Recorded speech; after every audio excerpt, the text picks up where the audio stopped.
অন্তর্বর্তী সরকারকে নিয়ে ক্ষমতাচ্যুত প্রধানমন্ত্রী শেখ হাসিনার বিবৃতি সমর্থন করে না ভারত। ভারতের পররাষ্ট্র বিষয়ক সংসদীয় স্থায়ী কমিটিকে একথা জানিয়েছেন দেশটির পররাষ্ট্র সচিব বিক্রম মিশ্রি। এটি দুই দেশের সম্পর্কের মধ্যে একটি ক্ষুদ্র প্রতিবন্ধক বলেও মন্তব্য করেন তিনি। ভারতের পত্রিকা দ্য হিন্দু এই খবর জানিয়েছে। বুধবার সংসদীয় স্থায়ী কমিটিকে বিক্রম মিশ্রি জানান, ভারতের সঙ্গে বাংলাদেশের সম্পর্ক কোনো একক রাজনৈতিক দল বা সরকারের মধ্যে সীমাবদ্ধ নয়, বরং বাংলাদেশের জনগণকে অগ্রাধিকার দিয়েই সম্পর্ক বিবেচনা করে ভারত। এ সময় তিনি আরও বলেন, শেখ হাসিনা নিজের ব্যক্তিগত যোগাযোগের মাধ্যম ব্যবহার করে বক্তব্য দিচ্ছেন। ভারত সরকার তাকে কোনো প্ল্যাটফর্ম বা সুযোগ প্রদান করেনি যাতে তিনি ভারতীয় ভূখণ্ড থেকে তার রাজনৈতিক কার্যক্রম চালিয়ে যেতে পারেন।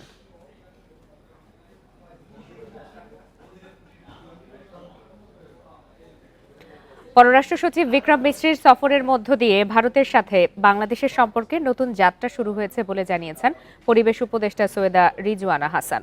বৃহস্পতিবার সচিবালয়ে এক প্রশ্নের জবাবে তিনি একথা বলেন। উপদেষ্টা বলেন, ভারত স্বৈরাচার শেখ হাসিনাকে আশ্রয় দেয় বাংলাদেশের মানুষের মনে ক্ষোভ থাকাটা স্বাভাবিক।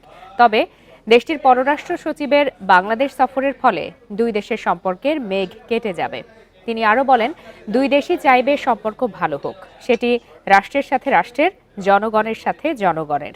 এ সময় বিদ্যমান বন্দি বিনিময় চুক্তির আওতায় শেখ হাসিনাকে ভারত ফেরত দেবে বলেও আশা প্রকাশ করেন তিনি।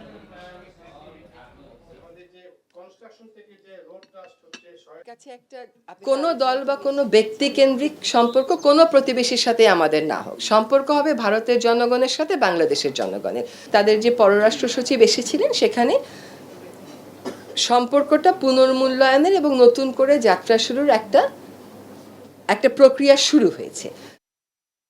রাজনৈতিক দলগুলো অন্তর্বর্তী সরকারকে ব্যর্থ প্রমাণের চেষ্টা করছে। এ ধরনের বক্তব্য সম্পূর্ণ রাজনীতি বিরোধী বলে মন্তব্য করেছেন বিএনপি মহাসচিব মির্জা ফখরুল ইসলাম আলমগীর। নির্বাচিত সরকার ছাড়া দেশের অস্থির পরিস্থিতি মোকাবেলা চ্যালেঞ্জিং বলেও মন্তব্য তার। দুপুরে লন্ডন থেকে দেশে ফিরে শাহজালাল বিমানবন্দরে তিনি এসব কথা বলেন। যুক্তরাজ্যে 12 দিনের সফর শেষে বৃহস্পতিবার দেশে ফিরলেন বিএনপি মহাসচিব মির্জা ফখরুল ইসলাম আলমগীর। লন্ডনে ব্যস্ত সময় কাটে মির্জা ফখরুল ইসলাম আলমগীরের। মতবিনিময় করেন লন্ডন বিএনপির নেতাকর্মীদের সঙ্গে, দেখা করেন বিএনপির ভারপ্রাপ্ত চেয়ারম্যান তারেক রহমানের সঙ্গেও। সাংবাদিকরা জানতে চান, দলের মহাসচিব ও ভারপ্রাপ্ত চেয়ারম্যানের সাক্ষাতে কি আলোচনা হলো। এ প্রসঙ্গে তিনি বলেন, ভারপ্রাপ্ত চেয়ারম্যানের সাথে বার্তা দিয়েছে যে আপনারা সবাই ধৈর্য ধরবেন। একটা বিশাল বিজয় সূচিত হয়েছে জনগণের।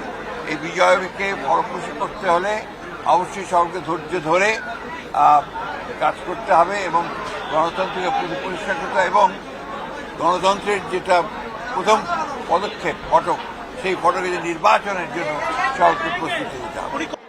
দেশে যে সংকট তৈরি হয়েছে তা নির্বাচিত সরকার ছাড়া মোকাবেলা করা চ্যালেঞ্জিং হবে বলেও মনে করেন তিনি। ন্যূনতম সংস্কারগুলো করে নির্বাচন দেওয়ার জন্য, এই জন্যে যে বাংলাদেশে যে সমস্যাগুলো তৈরি হচ্ছে, এই সমস্যাগুলো নির্বাচিত সরকার ছাড়া সমাধান করা বেশ চ্যালেঞ্জিং। মামলার কার্যক্রম শেষ হলেই বিএনপির ভারপ্রাপ্ত চেয়ারম্যান তারেক রহমান দেশে ফিরবে বলেও জানান দলটির মহাসচিব। মামলা মোকদ্দমাগুলো শেষ হয়ে যাবে। Buddhadeb Kundu, independent news, Dhaka. ভারতের সবচেয়ে বড় শক্তিও বাংলাদেশকে পদাবনত করতে পারবে না বলে মন্তব্য করেছেন বিএনপির স্থায়ী কমিটির সদস্য হাফিজ উদ্দিন আহমেদ। বৃহস্পতিবার সকালে জাতীয় প্রেস ক্লাবে মুক্তিযোদ্ধা দলের এক আলোচনা সভায় তিনি এই মন্তব্য করেন। হাফিজ উদ্দিন বলেন, নিজেদের কাজের জন্যই প্রতিবেশী দেশগুলোর সমর্থন হারাচ্ছে ভারত। বাংলাদেশের বিরুদ্ধে আগ্রাসন চালাতে দেশটিকে বারবার ভাবতে হবে। নতুন বাংলাদেশের স্বাধীনতা সার্বভৌমত্ব নিয়ে কেউ কটাক্ষ করতে পারবে না বলেও হুঁশিয়ারি দেন এই বিএনপি নেতা। সাম্প্রদায়িক সম্প্রীতির বাংলাদেশকে নিয়ে ভারতীয় মিডিয়া এখনও কল্পকাহিনী ছড়াচ্ছে বলে অভিযোগ করেন তিনি।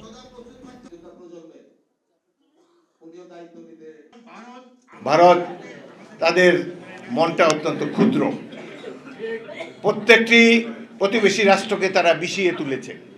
প্রত্যেকটি প্রতিবেশী রাষ্ট্র আজ তাদের বিরুদ্ধে। সবচেয়ে বড় হিন্দু রাষ্ট্র নেপাল, তারা পর্যন্ত এদের বিরুদ্ধে। অবশেষে আয়নাঘর থাকার কথা স্বীকার করলেন র্যাব মহাপরিচালক একেএম শহীদুর রহমান। আর বাহিনী হিসাবে র্যাব বিলুপ্ত হবে কিনা সেটি সরকারের সিদ্ধান্ত বলেও জানান তিনি।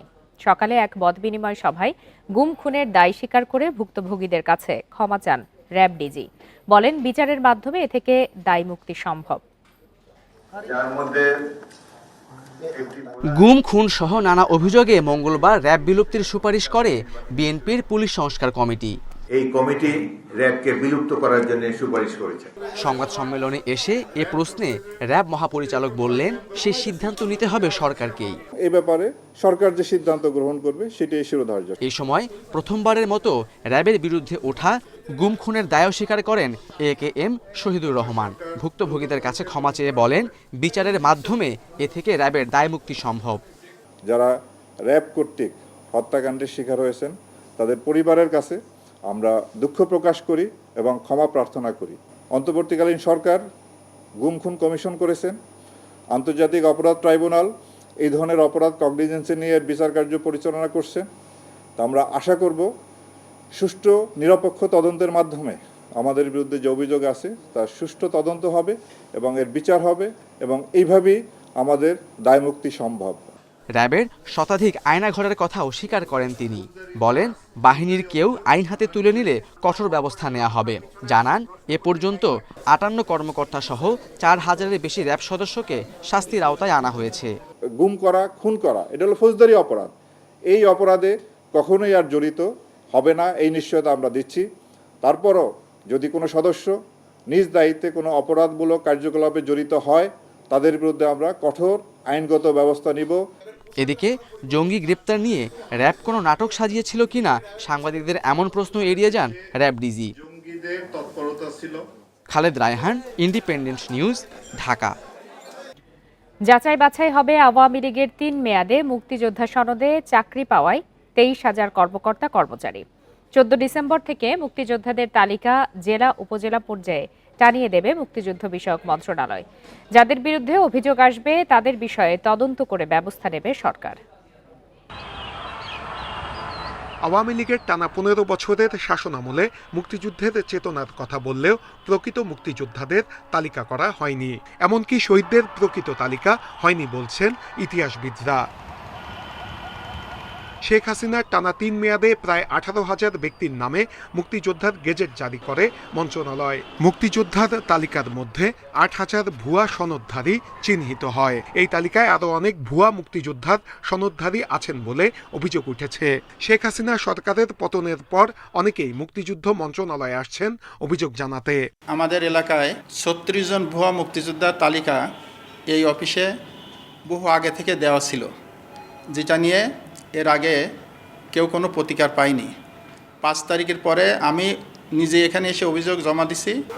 মুক্তিযোদ্ধারা বলছেন, গত 16 বছরে টাকার বিনিময়ে অনেকেই ভুয়া মুক্তিযোদ্ধা সনদ নিয়েছেন, যে কারণে প্রকৃত মুক্তিযোদ্ধাদের পড়তে হচ্ছে বিব্রতকর অবস্থায়। 15টি বছর মুক্তিযোদ্ধার জন্য কিছু করে না। জামুকা থেকে মুক্তিযোদ্ধা বানাতে হলে আমি জোর গলায় বলতে পারি 5 লাখ টাকা কন্ট্রাক্ট প্যাকেজ থাকে। মুক্তিযুদ্ধ মন্ত্রণালয়ের সবশেষ তথ্য অনুযায়ী গত 16 বছরে মুক্তিযোদ্ধা সনদে 23,000 নিয়োগ। এদের সনদ যাচাই বাছাই করা হবে। এরই মধ্যে অর্ধশতাধিক অভিযোগ জমা পড়েছে মন্ত্রণালয়ে। বিজয় মেলা হবে এবং সমস্ত বীর মুক্তিযোদ্ধাদেরকে সম্বর্ধনা দেওয়া হবে। তখন ওনারা যখন আসবেন ওনারা সেই তালিকা দেখবেন। ওনারা যদি কাউকে মনে করেন যে না ওনারা ইনি মুক্তিযোদ্ধা নন, তখন তারা ওনার কাছে বা আমাদের কাছে সরাসরি জানাবেন যে ওনারা মুক্তিযোদ্ধা না। স্বাধীনতার এত বছর পরেও অনেক প্রকৃত মুক্তিযোদ্ধা মানবেতর জীবনযাপন করছেন। অন্যদিকে ভুয়া সনদ নিয়ে অনেকেই সরকারি সুযোগ সুবিধা আদায় করছেন। ইতিহাসবিদরা বলছেন, দ্রুততম সময়ের মধ্যে এদের চিহ্নিত করে আইন অনুযায়ী কঠোর ব্যবস্থা নিতে হবে। নূরে আলম, ইন্ডিপেন্ডেন্ট নিউজ, ঢাকা। ফেনীতে মুক্তিপণ না পেয়ে এক স্কুল ছাত্রকে হত্যার অভিযোগ উঠেছে। দুপুরে দেওয়ানগঞ্জ এলাকায় একটি ডোবা থেকে আল মাইন নাশিতের মরদেহ উদ্ধার করা হয়। এ ঘটনায় গ্রেপ্তার করা হয়েছে 3 জনকে। বিকালে এক সংবাদ সম্মেলনে এসব তথ্য জানিয়েছে পুলিশ সুপার হাবিবুর রহমান। বলেন, গ্রেপ্তারকৃতরা নাশিদকে অপহরণের পর 12 লাখ টাকা মুক্তিপণ দাবি করে। এ ঘটনায় বাবা মাইন উদ্দিন অজ্ঞাতদের আসামি করে মামলা করেন। পরে অভিযান চালিয়ে আশরাফ হোসেন, মোবারক হোসেন ও ওমর ফারুককে গ্রেপ্তার করে পুলিশ। তাদের দেয়া তথ্যে ডোবা থেকে নাশিদের মরদেহ উদ্ধার করা হয়। গত 8 ডিসেম্বর বাড়ি থেকে বের হয়ে নিখোঁজ হয় নাশিদ।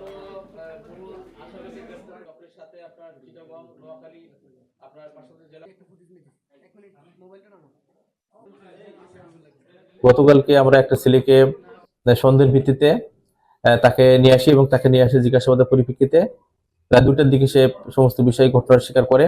এই পরিপ্রেক্ষিতে আমরা 3 জন অ্যারেস্ট করেছি। তদন্ত সাপেক্ষে আমরা বলতে পারবো, এই মুহূর্তে বলতে পারছি না এর সাথে আরো কেউ জড়িত আছে কিনা।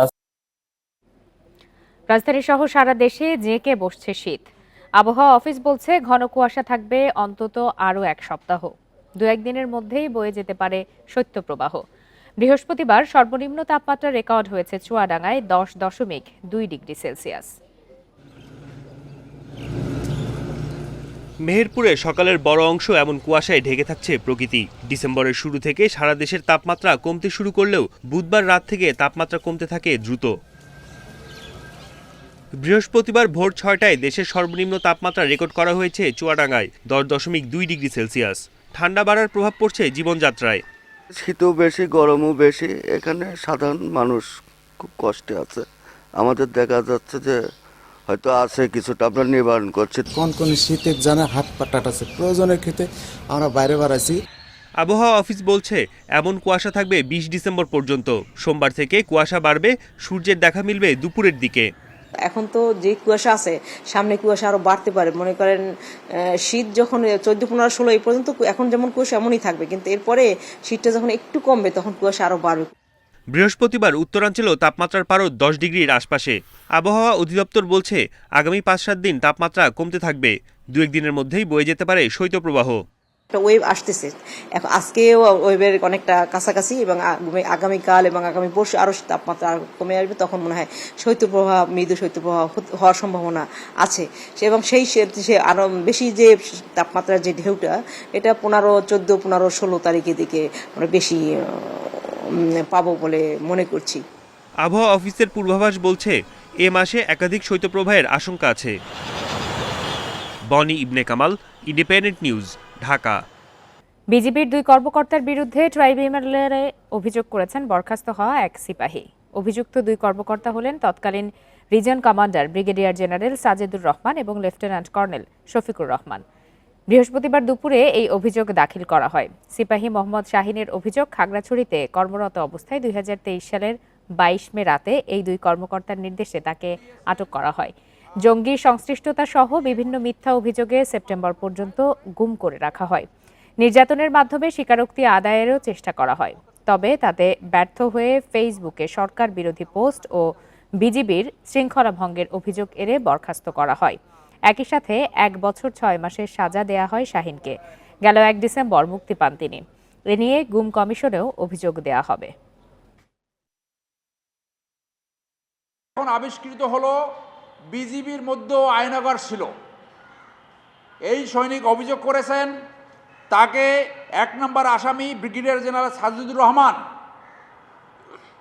অমানবিক নির্যাতন করেছে। তুমি চেনো আওয়ামী লীগকে? তুমি আমাকে চিনো? আমি ব্রিগেডিয়ার সাজেদুর রহমান, আমি ক্যাপ্টেন থাকা অবস্থায় শেখ হাসিনার সাথে থাকতাম। ওনার তখন থেকে দেখছি তাহাজ্জুদ পড়ছে, আর তুমি তার বিরুদ্ধে বিরূপ প্রতিক্রিয়া মন্তব্য করো। তুমি জানো আমি ডিজিএফআইতে অনেকদিন চাকরি করছি, 7 বছর চাকরি করছি। আমি যে ডিজিএফআই কত লোককে ক্রস ফায়ার দিচ্ছি এটা তো তোমার ধারণা নাই। তুমি যদি আমাদের কথার উপরে একমত না হও, আমরা যা সাজাবো, তুমি ওই কথার উপর যদি না হও, তাহলে তুমি কারাগারেই পচবা। তোমাকে বের হওয়ার কোনো ব্যবস্থা করা হবে না। রাজশাহীর আদালত চত্বরে সাবেক এমপি আসাদুজ্জামান আসাদকে বহনকারী প্রিজন ভ্যানে হামলা চালিয়েছে বিএনপি জামায়াতের বিক্ষুব্ধ কর্মীরা। দুপুরে রাজশাহীর মহানগর ম্যাজিস্ট্রেট আদালত 1-এর সামনে এই ঘটনা ঘটে। বৈষম্য বিরোধী আন্দোলনে নগরীতে 2 শিক্ষার্থী নিহতের মামলায় আসাদকে আদালতে নেওয়া হয় দুপুরে। পরে বিচারক 2টি মামলায় তার জামিন নামঞ্জুর করে কারাগারে পাঠানোর নির্দেশ দেয়। এ সময় আসাদকে বহনকারী প্রিজন ভ্যান লক্ষ্য করে ইট, কাদা ও ডিম নিক্ষেপ করে হামলাকারীরা। তবে এ ঘটনায় কেউ আহত হয়নি। অপ্রীতিকর পরিস্থিতি এড়াতে আদালতে অতিরিক্ত পুলিশ মোতায়েন করা হয়।